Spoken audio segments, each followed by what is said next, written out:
What movie? 30 years, one half of Britain's best-loved comic partnership. A timely tribute now on BBC One to the genius of Eric Morecambe.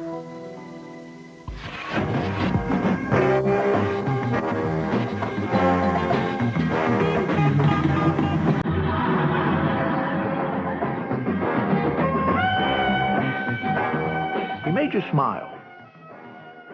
I mean, if you talk to people about Eric Morecambe, and I'm not actually talking about people who knew him, but knew him as a performer. If you say Eric Morecambe, they smile.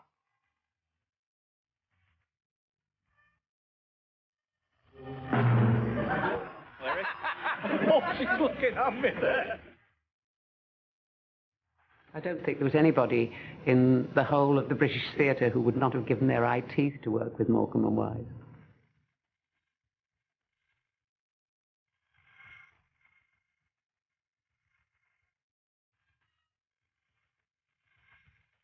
Eric Morecambe loved fame. Eric Morecambe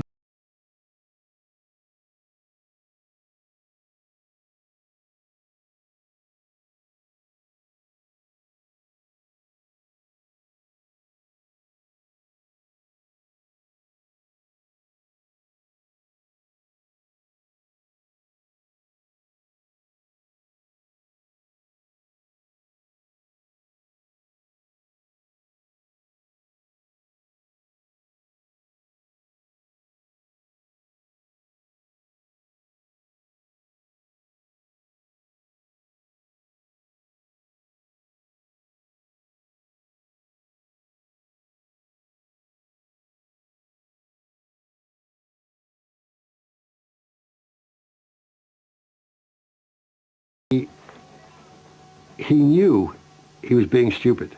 He knew it. It's like saying, look at me now, watch what I'm going to do now. And that's when he saw the glint. All I can say is, ladies and gentlemen, I've never become conceited. That there is no one better. I'd like to present to you now my local... Really, I didn't expect it to be...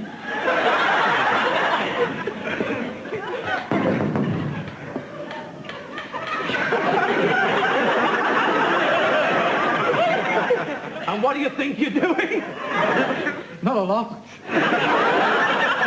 He was a very strong personality. And when he was on, he was always in charge.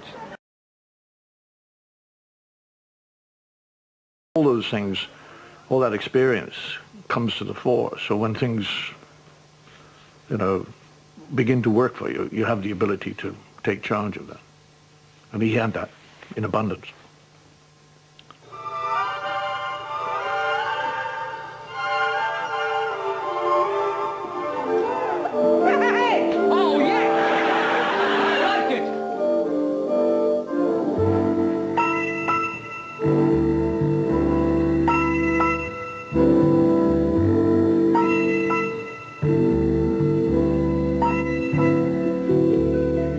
Gonna take a sentimental journey, gonna set my heart at ease, gonna make...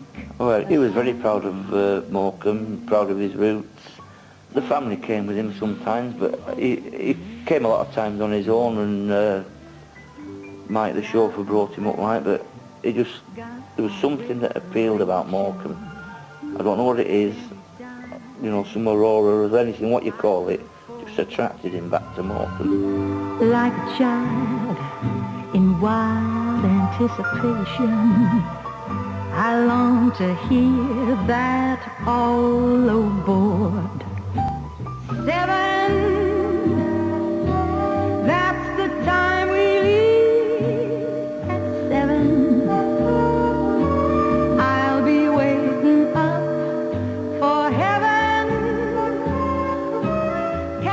As they say, behind every great man there's a woman, isn't there? Well, Auntie Sadie was the one behind Eric. Uncle George, Eric's father, was laid back, but Auntie Sadie always did the pushing. And even from an early age, she wanted Eric to be in show business. Why did I decide to roam? I gotta take this. There again, Eric did have a love-hate relationship with it, because he used to rather say that his mum pushed him into it. But Sadie used to say, but he loved it, you couldn't stop him from entertaining, so I was only helping him with what was there. Derek, do you think you could teach Morecambe to speak properly? What are you talking about? I speak English good. He came on with What everybody else does. his partner, and my wife and I went to see him at the Winter Gardens. And he was, to put it mildly, he was absolute rubbish. He was rubbish. There was no two ways about it. I didn't go backstage because I don't think he'd like to see me crying.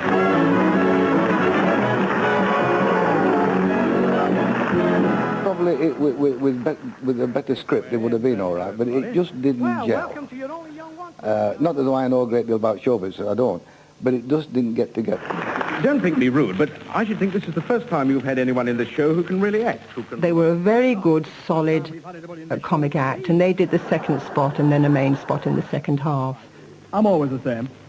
So if you'll apologise, we'll forget it. Well, I'd gone up to Scotland, to Edinburgh, and it was a nothing sort of showbiz job, but it was, paid me some money at the end of the week, so that was quite important at that time. And I put my music down for band call, as one did on a Monday morning, and Eric and Ernie were there. And but I wasn't particularly taken with Eric at all, but he was taken with me, which is quite complimentary. And by the end of the week, he'd said, that's the girl I'm going to marry. And I used to say, oh, no, he's not, which is quite funny when I look back. But yes, we were married, actually, within the year. So it shows that when Eric's determined, he gets his own way. The writing was on the wall because obviously television was starting to become the thing of the future, and variety was becoming less and less popular, and more theatres were closing. I used to work with them on their radio show in Manchester, and again they were very, very funny on the radio. So it was a question of moving that over to television, but it wasn't quite as easy as that. Eric used to carry around in his wallet one of the original reviews for their Running Wild series, which bombed on the BBC. And the review said, is that a television I see in the corner? No, it's the box they buried Morecambe and Wise in last night. And he used to carry that, I think, as a reminder to himself not to lay down on the job, and how far they'd come and how far they had to fall. They had a bit of a rough time for a few years, because that sort of broke them, really. To my mind, it really stopped their sort of onward trounce to stardom. It was as if suddenly something had thrown a spanner in the wheel, you know what I mean? But they didn't take them long. They were soon up and going, and, well, the rest is very much history, isn't it?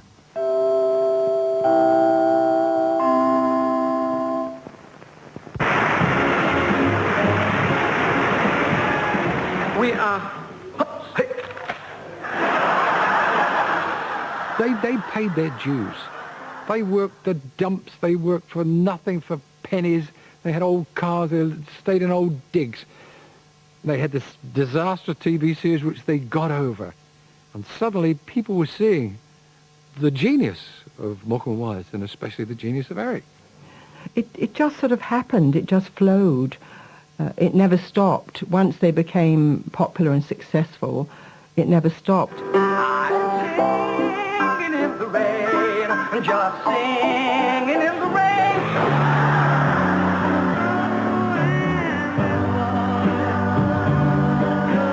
They were the biggest attraction on television. They were one of ATV's absolute banker hits of the TV show.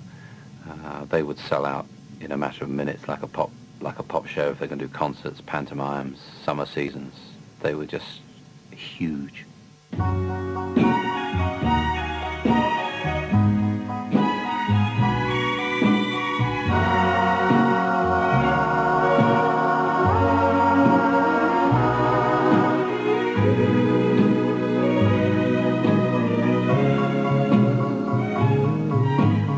I tell you what I felt it was. They were different from any other double act, in that it was almost like they couldn't care less about you or me or the audience. They were just doing this for themselves. one of the most talented artists in show business today. This man can do everything. Anything. Anything. Television is just a face, and Eric's face was made for TV. That innocent, you could get away with the most rude innuendos with Eric because nobody believed him with that face. Lisa, you're showing your knees, Lisa. Hello, and for the first question, we will ask you to identify a famous building. Oh, yeah. Well, yeah, I mean, he loved innuendo. I mean, he loved all those innuendos, and he loved all the things about, you know, the double entendre, about breasts or legs or boobs or, you know, I had it twice last night. Oh, good, you know, I hope I get it. You know, all those kind of little things. And there was, again, the cheekiness. It wasn't downgrading anybody. I mean, in this kind of age of supposed politically correctness, you know, that people would be worried about somebody talking about or implying that a woman had a beautiful pair of breasts. Well, now, what's it? Take your time. Miss. I've got myself into talking about breasts, but I mean, there was this kind of wonderful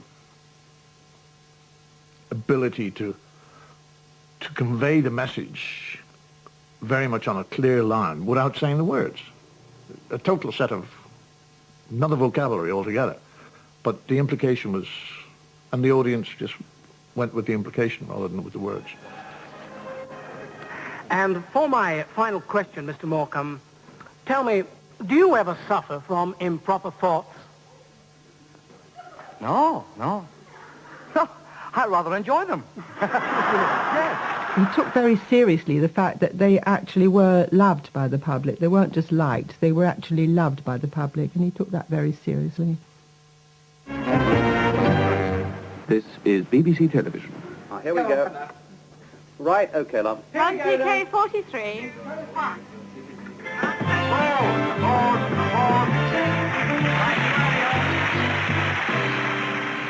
Well, it was Michael Grade who phoned me and said, "Are you interested in Morecambe Wires?" I said, "Yes." And he said, "Only they have not come to an agreement with Lou.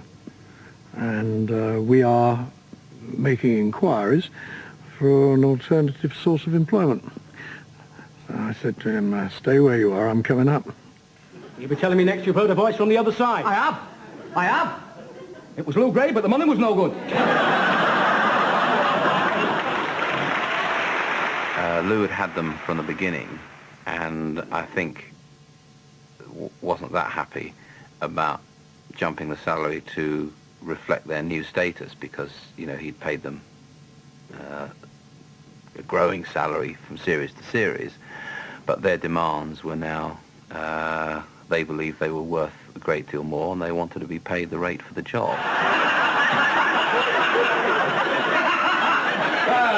Keep going, son. I was about to go on holiday, I think, a couple of weeks holiday, and I met Bill in the bar of the BBC Club in the television centre, and he said, "How would you like to produce Morecambe and Wise?" I said, "Well, can a duck swim, but you'll never get them. They're with Lou Grade over at ATV." "Oh," he said, "I've got them." And then, of course, Eric had his heart attack. 1,000 hands applaud tonight. I sing my songs, my star shines bright. I stop and smile. I take a lot of people saw him on television, but for a greater part of the year he was appearing at places, a summer show in Blackpool or Great Yarmouth, and then touring during the year to Batley and other theatre clubs like that. So he spent a tremendous amount of time travelling, being with himself.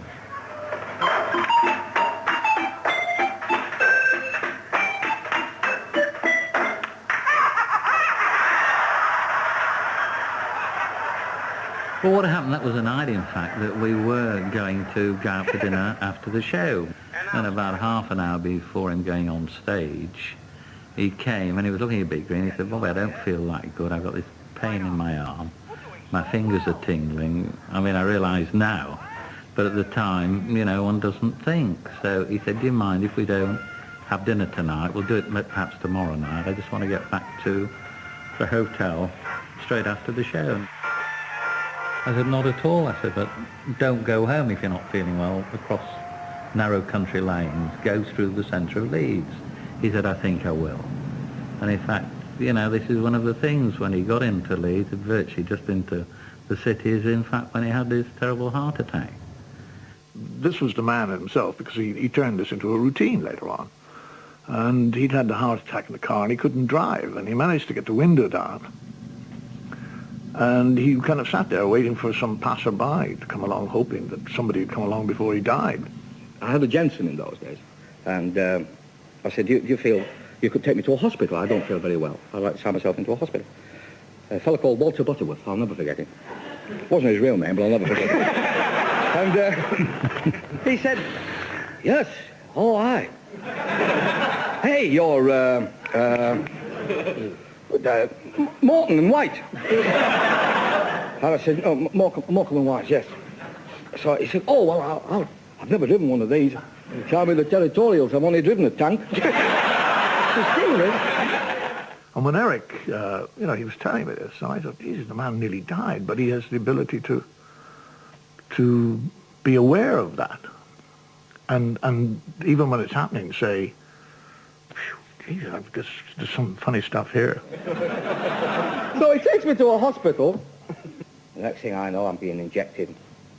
This Walter Butterworth is sat with me.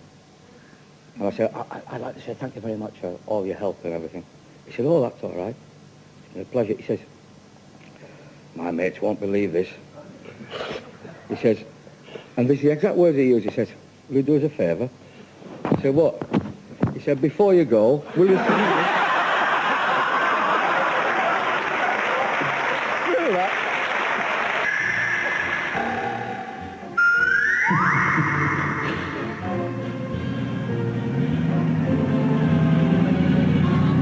There may be trouble ahead, but while there's moonlight and music and love and romance, let's face the music and dance. When we arrived and I walked into this sort of small ward, and there was Eric in this sort of thing with contraptions and all the rest of it, and he saw me and he said something like, it's all right, love, don't worry, I'm not going to die.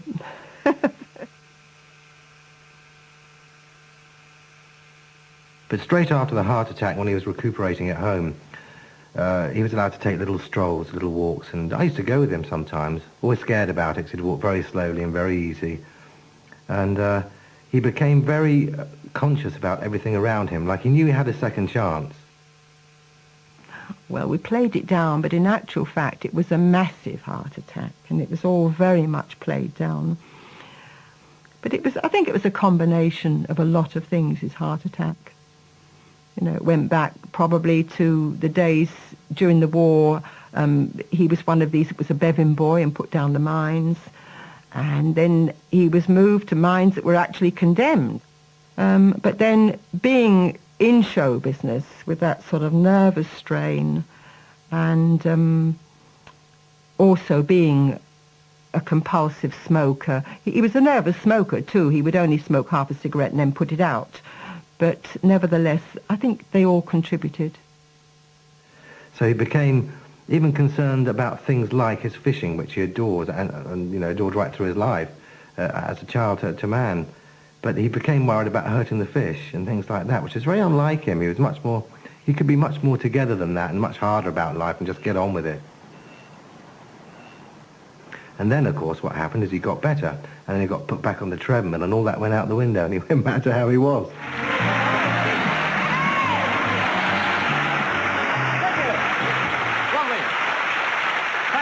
Thank you very much. Keep going, you fool. Good evening, ladies and gentlemen. Got on nerves, you know. I heard this night about the heart attack that Eric had. And I went on stage, and at the end of the show, and I said, well, we've all had fun here tonight, but will you do something for me? If you believe in such things, will you say a prayer for Eric Morecambe tonight, because he's fighting for his life in a hospital in Yorkshire? And Eric heard about this. Well? One of the reporters went to see him when he was making his recovery and said, Eric, did you know that Des O'Connor went on stage at the Festival Hall at Paynton and told the entire audience to pray for you? And Eric said, well, those 6 or 7 people probably made all the difference. But that was Eric. You were never going to have the last word.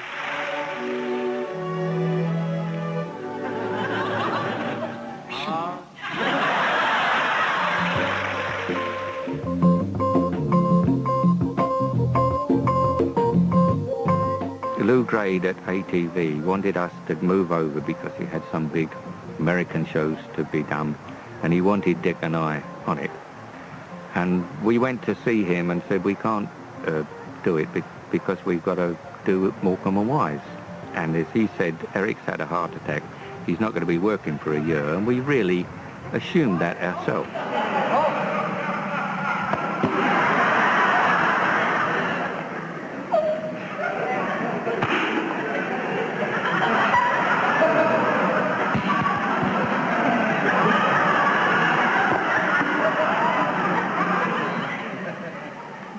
When Eric heard that Sid and Dick weren't doing any more shows for them and they'd gone to work for somebody else, he was deeply hurt, because Eric instantly had this feeling that nobody thought he would ever work again, that he was written off, that his career was finished, and he really did believe that people believed his career was over. And none of us realised that they would in fact bounce back and be bigger than ever. Bill Cotton rang me at home, and I was quite surprised to get a call from Bill. And even more surprised, and he said, how would you like to write for Morecambe and Wise? And that was quite a surprise. And I said no. I really did. I said no. I couldn't believe that. I did say no because I didn't think it would work. I really didn't think it was going to work. He said, well, come down and meet the boys next week. It was always the boys. They were in the 40s then, but always the boys. If they were still together now, it would still be the boys. I watched mannerisms and attitude between the two. There was an attitude, and I could see that Eric and Ernie, there was affection there, but there was more than affection there. They were very close. They were like two brothers. In fact, they were closer than any two brothers I've ever met. And I watched this. I thought, there's a lot there. Get that love and that affection across to an audience, and you're halfway home. It was almost like, it's them. That's what I wanted, and I like to think I captured that. Ladies and gentlemen, the British Broadcasting Corporation proudly presents the Morecambe and Wise Christmas Show.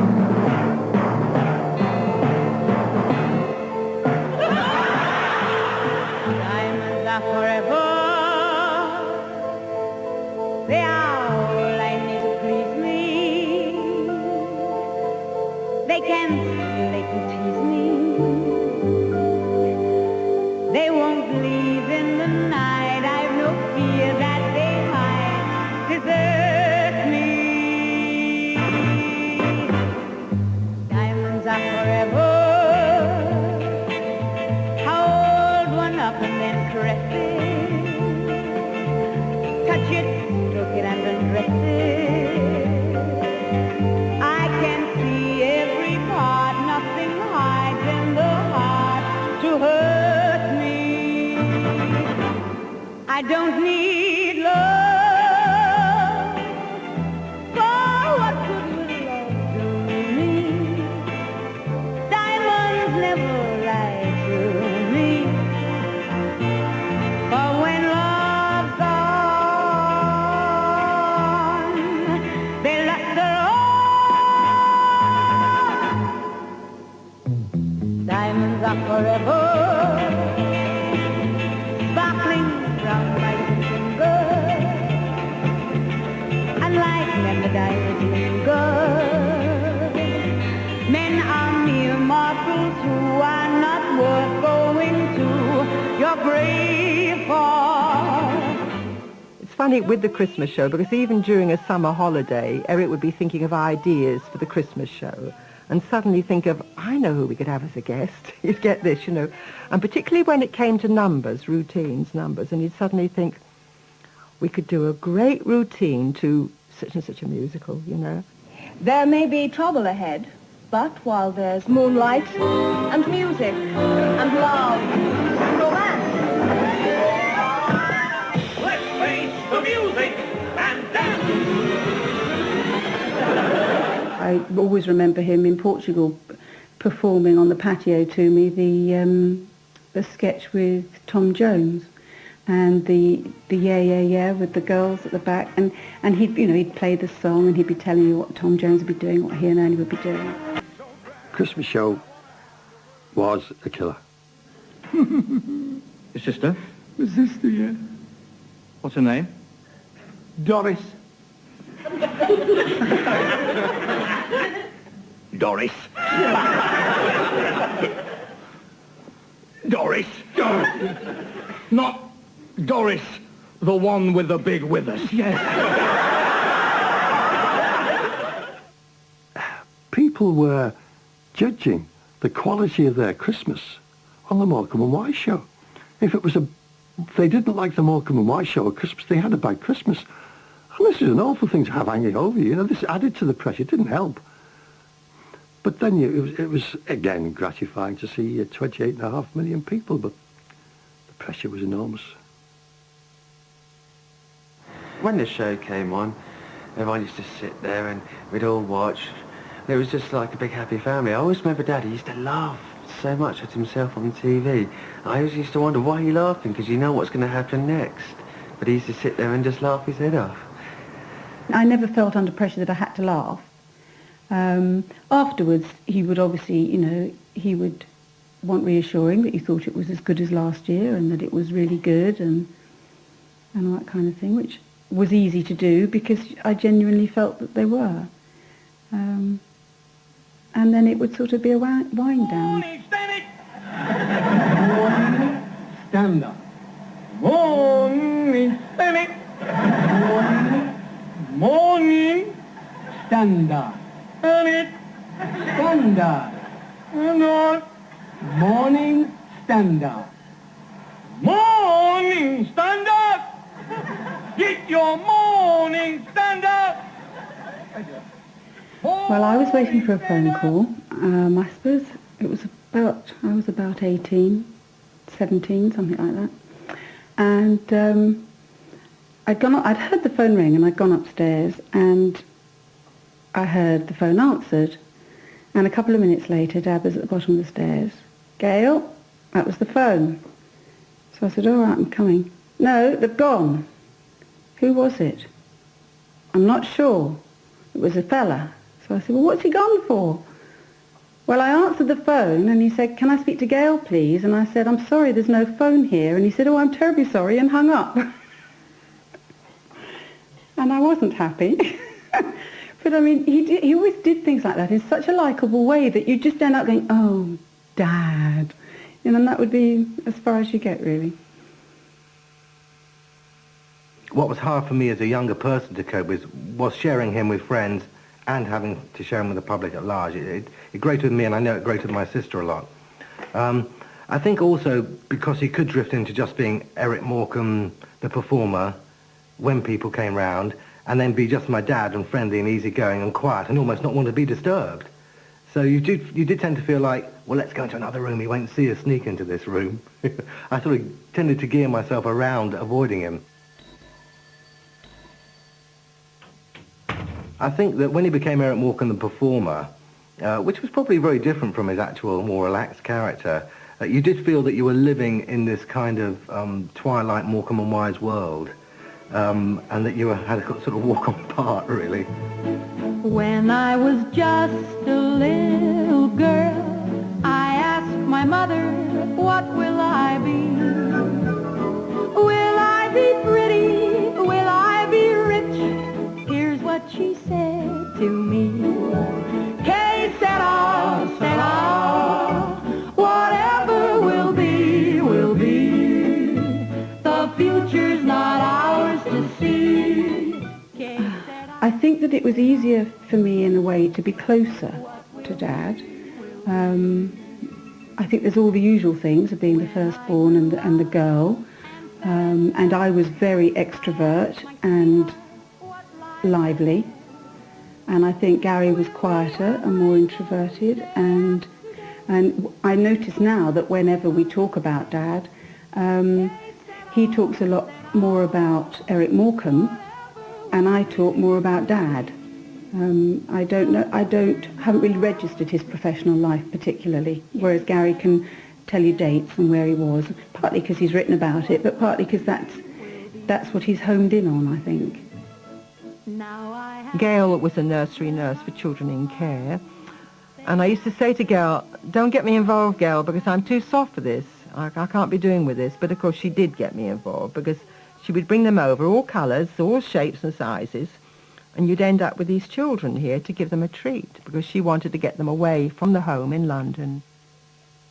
I can remember the adoption home where I was. I can remember it inside and out. And I always remember going to this lovely big place, and it was always a long car journey. I'd have to sleep in the back of the car. When I got there, there was this big house and everything with a swimming pool and these lovely people there. Eric said, it's entirely up to you, love, because at the end of the day, you're the one that's going to do all the work. And he said, as far as I'm concerned, lovely, and, love to have him. I used to have to go in and say goodnight to Dad. I'd walk into the room, knock on the door first, walk into the bedroom. Dad used to be sat there, and he'd be smoking a pipe or a cigar, have a glass of whiskey or something. And he used to go over, kiss him a good night, get on the sofa next to him. And then he used to pass me over a little bit of whiskey over, and I used to take a little bit of a sip, and a quick puff on his cigar or his pipe. And then I'd get up, say thank you very much, and go to leave the room, and just as I would leave the room, he goes, don't tell your mother for whatever you do, otherwise you get me into trouble.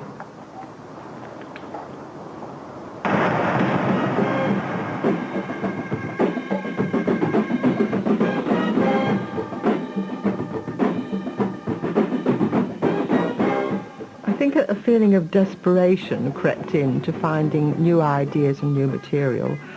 And I'm sure that the same applied to Eddie in his quiet way up there in Liverpool, as he was most of the time. That sort of, where do you get new ideas from? How can you go on doing series of shows as well, not just a Christmas show? How can you go on, keep on finding new material and new ideas and even new guest stars, for that matter? What guest stars have we got on the show, Eric? I didn't... None! None? None? You mean no guest stars at all? Nobody will work with us anymore, and they've all tumbled. Well, must be somebody needs the money. Well, there's only one. Who's that? One fellow who'll work with us. Who? Actually, writing the shows, it wasn't unusual for me to start at, say, 8 o'clock in the morning and still be there at midnight at night. And I mean, literally almost without a break, I would eat by the typewriter, and it got ridiculous. It really did it got silly. What actually happened was I was sitting in there typing, not realising how much I was doing and what I was putting myself through.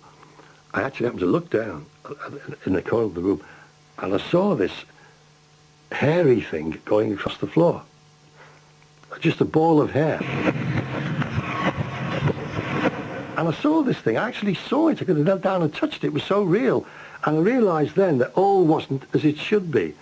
And that was about the last recollection I have before I was in bed and the doctor telling me not to do anything for another 3 months. They have asked me to present you with a retirement present. A memento! I've always said there's no people like you people. I don't think there's any doubt that health suffers as a result of all these pressures, as I know myself, and certainly in Eric's case, because he gave so much. I've worked with a lot of big names, famous people and performers. I've never seen any of them give as much as he did. He gave everything. Well, in the end, he really did give everything. He couldn't have given any more. And he would never relax when he was working.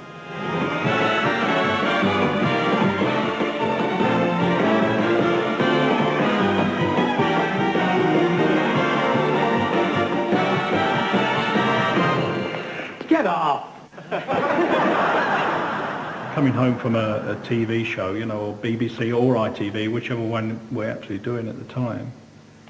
And Eric would be most insistent on getting some sort of reaction from how the show went, asking Joan and me and Gary, Gail if she was in the car. He used to spend the first half an hour, three-quarters of an hour of the journey home. It was only the last sort of 15 minutes that everybody was quiet. But he really was worried about a show after he'd done it, to get a reaction on how different people thought about it, you know. 2. That was just some additional information thrown in completely for nothing. Having a 3, a 3. It was almost as if it was happening to somebody else, because Dad was always so lively, so funny, so just Dad, that how could he possibly be ill? You know, how could he have a dodgy heart? You know, he was too lively, you know. You'll come to me. Giddy up! I think Ernie had more outlets than Eric had. He was able to go sailing because he loved his boat, yeah, and that was his outlet. But I don't think Eric had any, to be quite honest. When he was working, nothing else mattered. Nothing stood in the way of the show. And sing, just sing. Eric had to lie in a horse trough full of water. And if it didn't work the first time, wasn't exactly right, he had to do it again. So what happened? We actually shot it 3 times. Every time was perfect. You know, the water came over him out of the window, standing on the right marks for it to come down on top of him, with Ernie dancing away and doing all his big Gene Kelly thing, you see. But when it got to the last bit, either the water splashed too high in the air, and we didn't want it to splash because we wanted to just pull the camera back and just discover him going in sedately, lying down like that.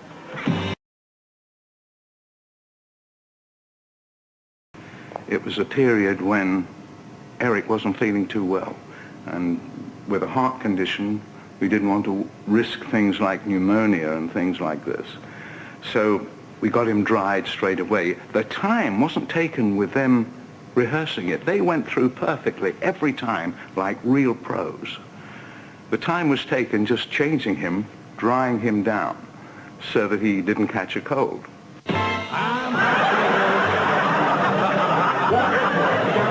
Eric was very sensible over the work. If he felt ill, he wouldn't work. And of course they did have this awful incident of the very last Christmas show that Eric worked on, and they'd got to the pre-filming stage, I think it was. Well, certainly they were doing some pre-filming, and he had a scene where he had to run at a wall with Ernie, and he hit the wall too hard. Now, everyone thought he was having a heart attack, and in fact he'd had jerked his heart out of rhythm.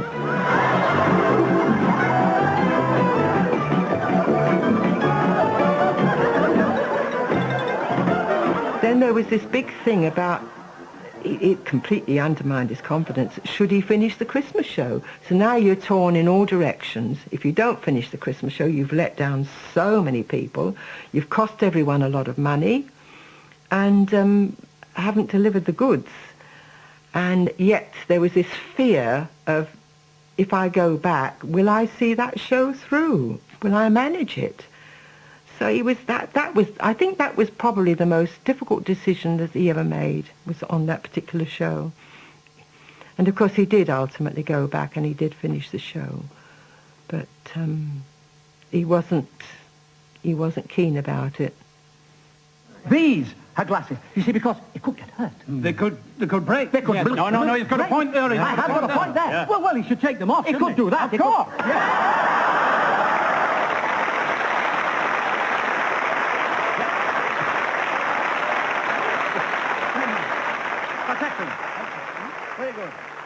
But only a few months after that, you see, he was having the checkups, and I think it was the specialist at Harefield first of all, and then it was Magdi Yacoub, who's now, Professor Magdi Yacoub, said that he needed an operation.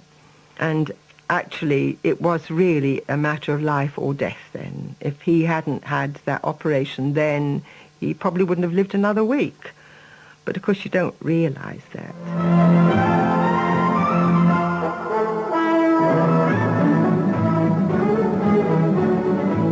Good afternoon and a very warm welcome to Word of Sport. And on this very special Christmas Eve edition, can I start by thanking you all so very much for the Christmas cards you kindly sent to us. It's good to know that we have so many friends out there.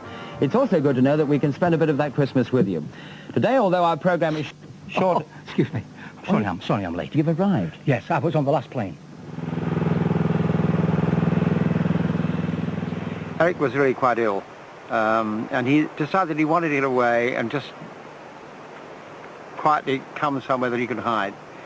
And of course we accepted the responsibility in a sense. It was a bit of a responsibility, but we were delighted to have him with us anyway and help in any way we could. And he just didn't want to go to bed. He didn't want to be on his own. I mean, there were times when we would maybe drink until, I don't mean drink vast quantities of alcohol, but we'd be talking and chatting until maybe 3 or 4 o'clock in the morning. And he didn't want to go to bed. I mean, on the Friday night, I was getting ready for the program on the Saturday, and I had to be at the studios at 8 o'clock. And I looked at the clock, and it was still 3 o'clock on Saturday morning when I was still talking to him. And I said to him, Eric, I said, I've got to go. I've got a 4.5 hour program to do tomorrow. And I said, I've got to get to bed. And he said, oh, it's me and the Valium, and is it? I said, I'm afraid it is. And but he was so worried and so concerned about it. And naturally, because the heart bypass operation then, although Mr. Jakob did it, was in its infancy, the whole technique, I think, you know, and he was worried, very worried.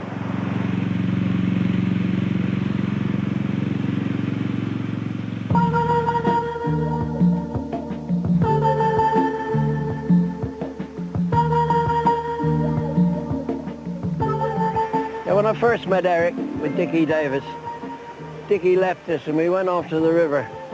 And there's a man who's, to me, living on his nerves. He's a bit edgy, he suddenly produces a paper bag trick where he touches an imaginary stone up. And where he got the bag from, God only knows, but he did it. And then he kept doing this, and I thought, are we going to get this guy relaxed? And so I practically got hold of him by the throat up against a tree, and I said, are you going to go fishing or not? You know. And anyway, he gave me a look at what he could do in the way of casting a fly like I'm doing now. And he cast it quite reasonably. And I thought, well, maybe we'll get this guy to relax in a minute and catch a fish. And sure enough, as luck would have it, and luck, you know, it's a funny thing with the learners very often. Fish are very kind to them. And suddenly you find some sort of one-eyed fish will come and take a fly, you know, and nobody else would catch it. And so that did him a pair of good. And suddenly we got a man who started to relax a bit, to sort of let himself down.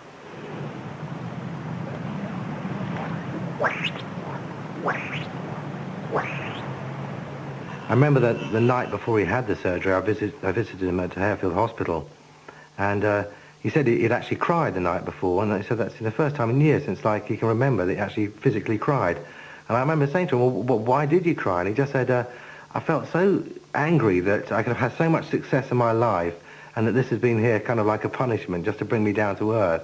And then he said, well, afterwards, then I realised that, you know, I've had so much, that's why you've got to endure the things that aren't so pleasant, and you know, I feel a lot better for it.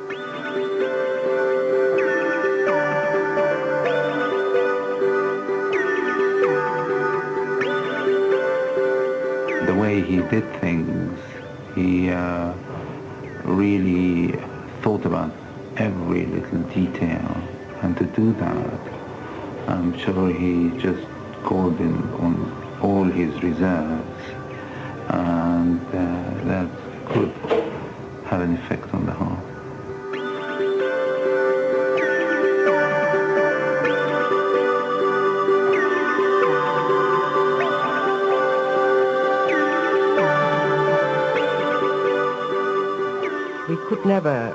We would try, but we could never sneak out of a hospital. Moreover, to be fair, he knew that when all these reporters were waiting out front, and he did feel a responsibility towards them. He used to say, well, the press have always got a job to do, you know, and sort of you have to give a bit. And but I have to say that in the last years he did brace himself for that. He did almost find that difficult to face, and yet you see the moment he walked out there, it was all this terribly quick, fast, off-the-top humour. Seriously, how are you feeling? Great. Absolutely marvellous. What was the hospital cocoa like? Excellent. It's marvellous stuff. It's green. You've obviously got to take it easy for a bit, though, presumably. Well, if I can get a bit, I'll take it easy, yes. You know, but, so he just carried it off. But you'd get him into a car as quickly as possible, because they would just keep him there all morning if they had their way, you know. Take care. Bye-bye. Good luck. Yes, intensive care unit, please. See ya. Bye-bye. Good night. See you on the box. I said to him on one occasion when he'd had his operation, and clearly he was better, but he still was not right. And I said, why do you continue doing it? You love writing your books. You've written one book, and you died to write another one, and you enjoy it so much. He said, I'm not sure I've got enough. I said, enough money? I said, you've got a Rolls Royce, you've got a chauffeur, you've got a lovely home. More important, you've got a beautiful wife, Joan, and you've got the family around you. What more do you need? Yes, he said, but you know, as you get older, you need a bit of money. And I mean, he was a kind man. He was not a miserly man at all. But that was his background. I mean, Eric he had this private little thing with himself, you know. He'd want to go out down to the town and say he wanted to buy some tobacco or whatever. But he'd say to Joan, you know, can you give me some money? And Joan used to say, well, how much do you want? So I said, well, give me 20. 20? What do you want 20 for? Just give me, okay. There's 20. Off he goes down the town. He'd really probably only need a fiver for what he wanted. But the rest of it, he'd come back and he'd hide. So when he wanted something really bigger later on, you know, he got probably 150, 200 quid stashed away upstairs that he can go and just buy it without asking Joan for more money. That was a really funny thing that used to happen.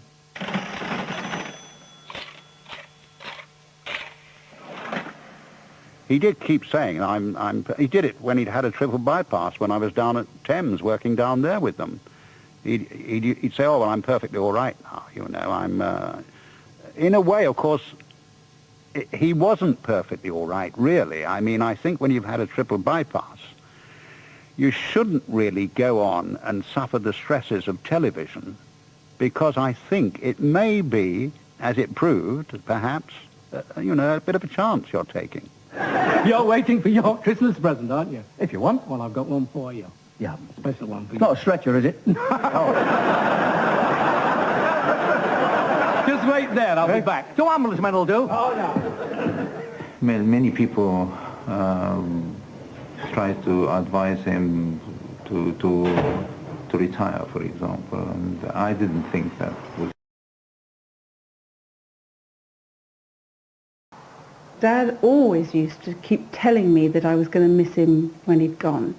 And that started really when I was quite small, and I would do these sort of roll my eyes and just, you know, oh, here we go again looks. And as I got older, it would be he'd have, I don't know, said something, done something, embarrassed me, and I'd have rolled my eyes, and his head would appear around the door, and he'll just say, you'll miss me when I'm gone, you'll miss me. I used to go, yeah. And it was quite strange the weekend before he died, because we went to a family friend's wedding. Hello, TV as well. It's TV on, John. That's lovely, that. Thames TV, is it? We got into the car, and I don't know what made me say it, but I was just looking at, you know, his curls at the back of his hat, and there was something very lovable about him and very endearing about him, and I was just looking at these little curls, and I just said, I'll miss you when you've gone. And I had never said it before, and I am so glad I said it. And he just chuckled, yeah, and that was that. It was a mixture of having an extremely calm, very pleasant, very enjoyable time with these anxieties, with his health and discomfort, you know, a certain amount of pain, all that. But for some reason, he decided that this was the time when he would sort out photograph albums, lots of stuff which had just been in a drawer for years, and he was religiously putting all his stuff away and loving it, loving getting all his stuff together, trying to put dates on things and names on things. And his sort of shelves in his wardrobe, they could never stay in any sort of order at all, and yet for some obscure reason, we found that when he died, that everything was absolutely in apple pie order. He'd put everything straight. He'd done what he can with the... got halfway through anyway, putting all these things into the album. He did things which were not typical of him. All the while, in this world that we live, there should be more happiness, so much joy you can give to this brand new bright tomorrow. Bring me sunshine, bring it through the years, plenty of laughter. Stan had this theatre, and he'd hit upon this sort of idea for having someone like Eric go and just talk. So the way it was arranged, the first half was more or less a variety bill with 2 or 3 very nice, very funny acts. And then it was followed by Eric doing what was a chat show with Stan sitting one side of the stage and Eric sitting on the other side of the stage. But he'd had an X-ray, and we knew that his heart was enlarged. That was what we did know, his heart was enlarged. And certainly there was no way in which he'd have gone on and done a television show. But we agonized over whether he should do this thing for Stan Stennett. And again, you had this feeling, well, Stan sold all the tickets for this show, and what happens if I don't go? The whole thing is revolving around me. And you get this terrible feeling of responsibility, you know. And Eric had an idea that when Eric and Ernie retired as a double act, that's the sort of thing he would like to do, is go around to different theatres just to chat and have a nice little time, you know. So off we pedalled down to Tewkesbury. Afterwards, we arranged that the chef at the place was going to do a meal for all the company. So we were all going to have a party afterwards, and it was going to be our do. We were going to provide this dinner for everyone. It was going to be our little sort of treat. And a 4-poster bed. And Eric joked that, well, at last she's getting her honeymoon. A bit late, isn't it? Because we never did have a honeymoon. It's a bit late, isn't it? But we're having our honeymoon now. We've got this 4-poster bed. So it was all very jokey.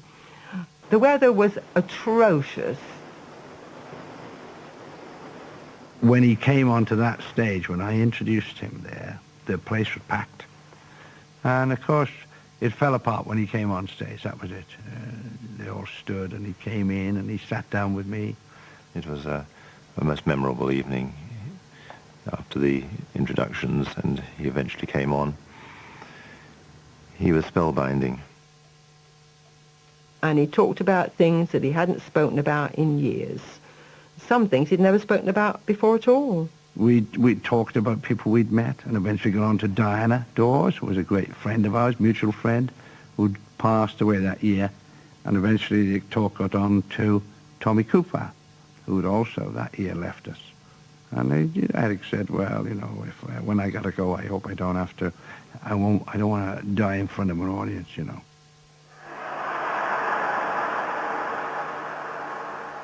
And he kept pulling things out possibly you didn't even recognize from having known him before. It's like the old gag about, you know, when you go down for the 3rd time, your past comes up, right? And you say, I enjoyed it so much, I'm going down again. But he did talk a lot about his childhood and how he started as a comic. And it could well be that the premonition side of things was heavy and such that he felt he had to do that. And eventually, you know, we came to the end of the evening, as we thought, and up he got and took his applause. Quite long it was. And then off to Bring Me Sunshine. And we then, to pay tribute more or less to him, played The Entertainer. And we started to play Alan Randall and the Quintet, Colin Campbell and myself, started to play the entertainer. We're about, I don't know, 16 bars through, and on he came again. And then it all went up a gear, and he started joining in with the band who had come on for the final session at that stage. And I remember thinking to myself, and in fact I think I mentioned to my wife, I hope he doesn't do too much, because he could get carried away.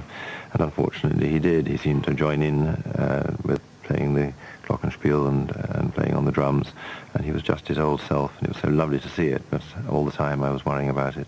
And I knew that he had to get off that stage. I could sense it, nobody else could, and I knew that he had to get off that stage.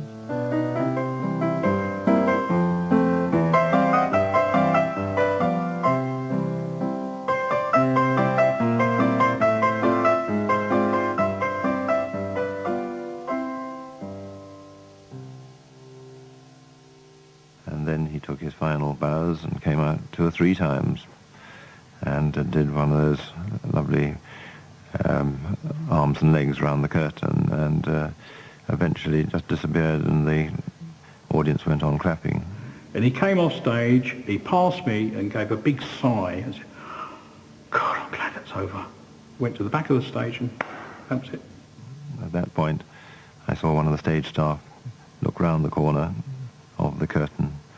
He pointed straight at me because he knew where I was, and with one big beckoning finger, I knew there was problems. You know, I'm in the audience and a lady comes on the stage, and it's that old thing of, is there a doctor in the house? And of course there were several.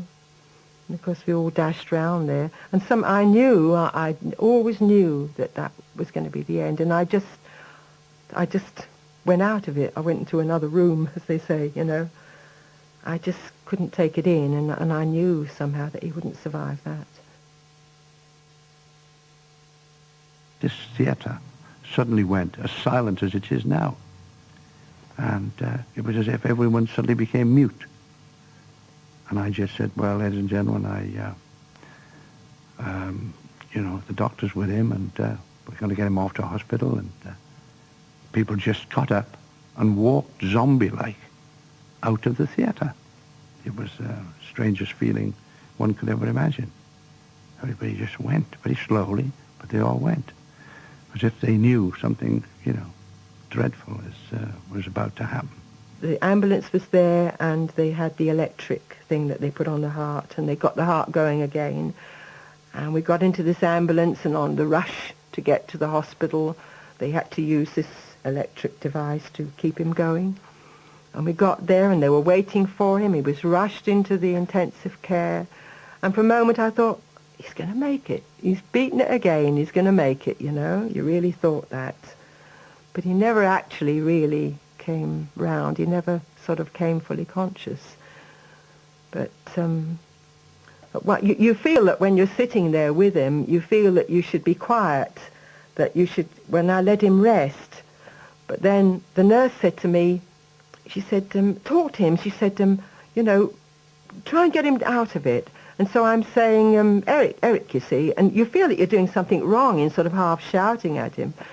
And I said, squeeze my hand if you can hear me. Now, everyone said that Eric never heard anything, but he squeezed my hand as tight as anything. And yet he appeared to be unconscious there, lying not with it at all, and yet and I almost wish that he hadn't. You know, I almost wish that I didn't know that it was sort of the end and it was peaceful. I almost wish that he hadn't gripped my hand so hard, because then you knew that he was fighting to come out of it. Ever since I first heard you on the air, I've been itching to meet you. Oh, that's funny you should say that. You know, ever since I first heard you on the air, I've been itching to meet you. There will now be a short interval while these two scratch each other. Oh, never mind him, Derek. I sat there and ate a meal. And you go through the motions, don't you? They bring you a meal, and you actually sit, and I hadn't eaten all day, of course, but you actually sit there and eat it. You'd think that's the last thing in the world you'd be able to do is to eat anything. And I'm sitting there a little bit away from Eric, and then sort of going over now and again. And then suddenly the monitor, all the alarms came up on the monitor, and I was sort of grabbed and whisked out into a little ante-room. And while they worked to try and keep him going, and of course after a while the doctor came in and I said, I'm terribly sorry. He said his heart was just, you know, too weak. He couldn't take any more, and he's died. And that was it.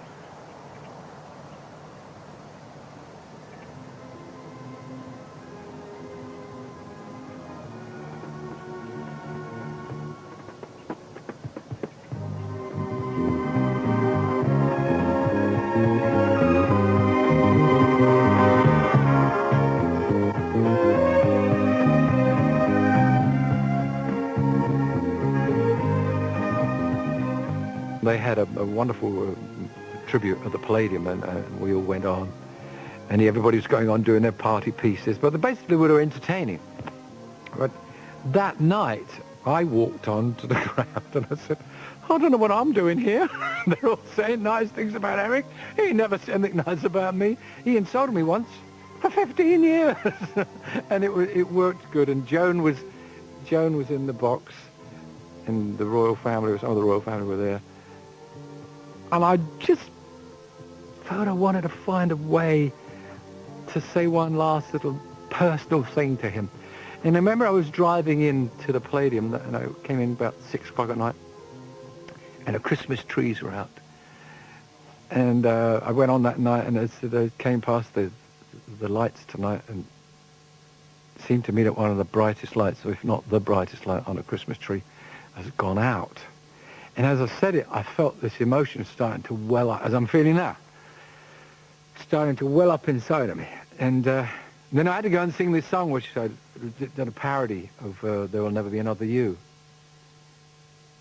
And I sang that, and I know that was difficult to get through, but he was special.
A little bit of Michael died also, you know.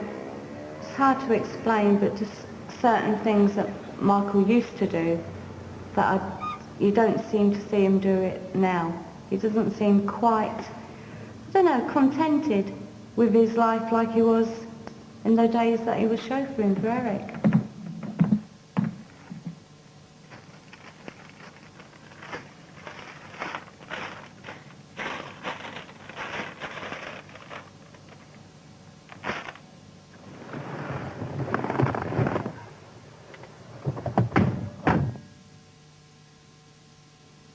In many ways, Eric was his own worst enemy because he never, ever stopped doing the jokes. He never stopped. He always had to give a performance. Even with me, he didn't stop, even when we were on our own. In fact, I said to him once, for Christ's sake, Eric, back off. It's me. You didn't have to tell. I've heard them all. I said, the 3 of them that you've just done, I wrote. Arsenal won the FA Cup in 1950 as well. Absolutely correct. And the man who scored the goal had a nasty cough.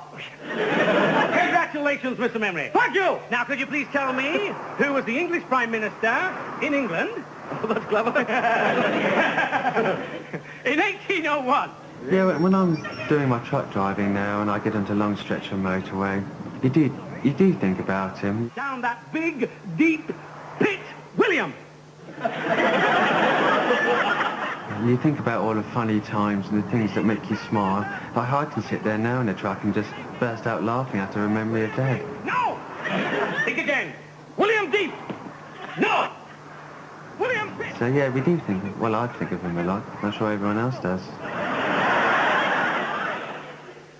There was an awful lot of Eric in the character, in his persona on the screen. That wasn't all there was to him. He was quite a serious man. You could have a serious conversation with him about stuff. But essentially that was a big part, that's part of who he was. You can't divorce that. He couldn't act that. He couldn't act Eric on stage. That was part of him, the naughty schoolboy, the ad-libber, the man desperate to make people laugh and so on. That was part of him.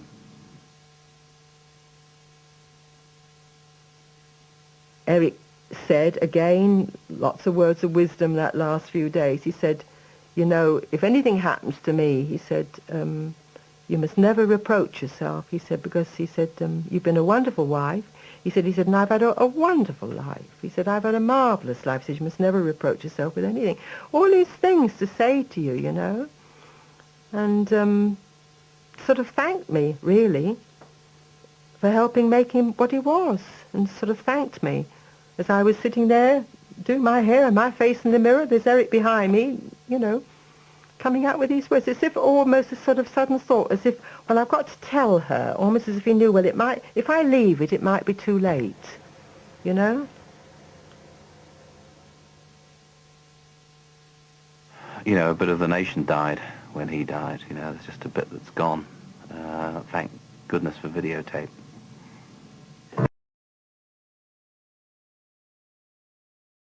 Bring me sunshine in your smile.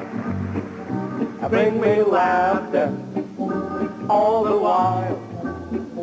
In this world where we live, there should be more happiness. So much joy you can give to each brand new bright tomorrow. Make me happy through the years. Never bring me any tears. Let your arms be as warm as the sun from up above. Bring me fun, bring me sunshine, bring me love. Hey! Bring me sunshine in your smile. Bring me laughter all the while. In this world where we live, there should be more happiness. So much joy you can give to each brand new bright tomorrow. Make me happy through the years. He snapped. He's gone now. His wife doesn't like him doing that, you know.